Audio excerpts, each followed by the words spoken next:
আমার মেয়ে কমলা সুন্দরীর সাথে তোদের মতো 10 টাকা 20 টাকা কেজি লেবুর বিয়ের প্রস্তাব নিয়ে এসেছিস। বামন হয়ে চাঁদে হাত ধরাতে এসেছিস। কোথায় আমরা আর কোথায় তোরা? স্ট্যাটাসই তো মিলে না। চৌধুরী সাহেব, আমরা জানি আমরা নিচু জাতের, 10 টাকা 20 টাকা কেজি, আপনাদের সাথে আমাদের স্ট্যাটাস মিলে না, কিন্তু প্রেম ভালোবাসা তো আর ধনী গরিব জাতকুল বুঝে না। আমার ছেলে লেবু আর আপনার মেয়ে কমলা দুইজনারে খুব ভালোবাসে। হ্যাঁ ড্যাড, আমি লেবুকে অনেক ভালোবাসি। আরে রাখ, তুই চুপ কর। সুন্দরী মেয়ে রাজে গরিব ফকির নিয়ে অখাটে বখাটে গো প্রেমে পড়ে, ওইটা তো যুগ যুগ ধরে প্রমাণিত। না ড্যাড, তুমি দেখো আমার লেবু একদিন অনেক বড় হবে। বড় তো হইবই, তোর সাথে প্রেম করেই তো বড় হওয়ার জন্য। এদেরকে তুই চিনিস না, ধনির দুলালিরে প্রেমের ফাঁদে ফালাইয়া স্ট্যাটাস বাড়ানো এদের আসল টার্গেট।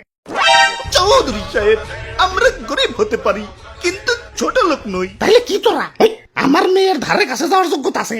আমার মেয়ে থাকে আলিশান ফলের দোকানে স্টিকার মারা, আর তুই থাকস তো শাকসবজির দোকানে। আমাদের স্ট্যাটাস সম্পর্কে তোর কোন আইডিয়া আছে? আমাদের উঠা বসা আপেল আঙ্গুর মালটাদের সাথে, আর তোরা ছি আলু পটলের সাথে।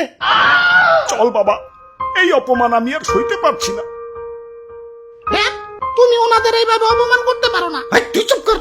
কথা সামুকে পা কাইটা এখন আবার মুখে মুখে কথা। যা ঘরে যা। আমার আত্মীয়তা হবে আমার স্ট্যাটাসের সমতুল্য কারোর সাথে।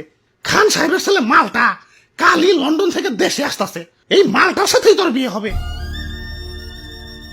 আর তোরা এখনো পয়সা রয়েছস, যাবি না সিকিউরিটি ডেকে ঘাট ধাক্কা দিয়ে বের করে দিন। চল বাবা, বড় লোকরা মানুষ না। চৌধুরী সাহেব, যাচ্ছি, তবে যাওয়ার আগে একটা কথা বলে যাচ্ছি, আমাদেরও একদিন সময় ঘুরবে, তখন দেখিয়ে দেব। আরে যা যা, কত দেখলাম ফকির নিয়ে অলস ফকির নিয়ে থাকে। আইছে আমার বড় লোক মেয়ারে বিয়া করতে যাবাক। সকাল সকাল মুডটাই নষ্ট করে দিল। যাই একটু টিভি দেখি। সুখবর সুখবর, সৌদির আকাশে চাঁদ দেখা গেছে। আগামীকাল থেকে রমজান শুরু। এদিকে লেবুর দাম বেড়ে আকাশ ছুঁই ছুঁই, 300 টাকা হয়ে গেছে। কি 300? আরে বিয়ে সব কইতাম, ইয়ে মানে আমি তো মজা করতেছিলাম। বিয়ের সাথে যে একটু মজাও করুন দেবো না? আপনার ছেলের সাথেই তো আমার মেয়ের বিয়ে হবে। আসেন আসেন, বসেন বসেন, বিয়ের দিন তারিখ ঠিক করি। কমলা, যত মিষ্টি নিয়ে আসো।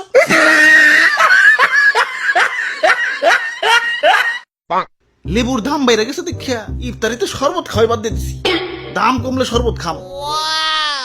3 weeks later.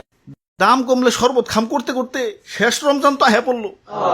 দেখি দামটা একটু কমছে নাকি, আত্মাটা অনেক কষ্ট করতেছে। ওই তো একটা সবজির দোকান দেখা যাইতেছে। কি দাদু, লেবু আছে নাকি? ইয়া তোমারে কি রোজাই ধরছে নাকি? ইয়া সবজির দোকানে ইয়া ফল চাইতাছ মানে? ইয়া লেবু কি আর আগের মতো আছে? ইয়া দাম বাইরে তো ফল হয়ে গেছে। এখন ফল কি আর সবজির দোকানে পাইবে? এই ভাই আসেন, ভাই আসেন, ফল আছে, ফল আছে, টাটকা টাটকা লেবু ফল। তা লেবু হালি কত কইরে? এক খালি দাদা 150 টাকা। ও কি দাম এখনো কমে নাই? হাই রে আত্মারে, তোরে এই রমজানে আর শরবত খাওয়াই পারলাম না। কিনতে তো পারো মুই না, দামাদামি করি। 20 টাকা দেওয়া যায় না? কি 20 টাকা? আমার মেয়ে আর হবু জামাই রে কিনবা 20 টাকা? রোজাই ধরছে নাকি? আরে এইসব উত্তেজিত হইন না। আরে 20 টাকা কয় কেমনে? একে তো এত দামি একটা ফল, তার উপরে আমার মেয়ে আর হবু জামাই। মেয়ে আর হুবু জামাই? হ্যাঁ, এই যে আমার মেয়ে আর হবু জামাই মিস্টার লেমন। বাজারে কিন্তু অনেক নাম দাম, মানুষের কাছে পরিচয় দিতেও গর্বে বুকটা ফুইলা যায়। এই ঈদের পরের দিনই বিয়ে ঠিক করছি। রমজান মাসে তোর বিয়ে শাদী হয় না। বিয়াই সাহেব, তাইলে তো আর বেশি সময় নাই, আজকেই তো শেষ রমজান। সুখবর সুখবর, সৌদির আকাশে চাঁদ দেখা গেছে। আগামীকাল ঈদ। আরেকটা সুখবর, লেবুর দাম তো কমে গেছে, মাত্র 20 টাকা কেজি। কইছি না ফকিরনি সবসময় ফকিরনি থাকে। আমার মেয়ের বিয়ে করতে আইছ যাবাক। ওই বিয়াই সাহেব, আপনি এইবার মজা করতেছেন তাই না? বিয়াই সাহেব আসলে মজার মানুষ। আরে কিসের বিয়ে? ফকিরনি গো সাথে আমার কোনো সম্পর্ক নাই। যাবাক।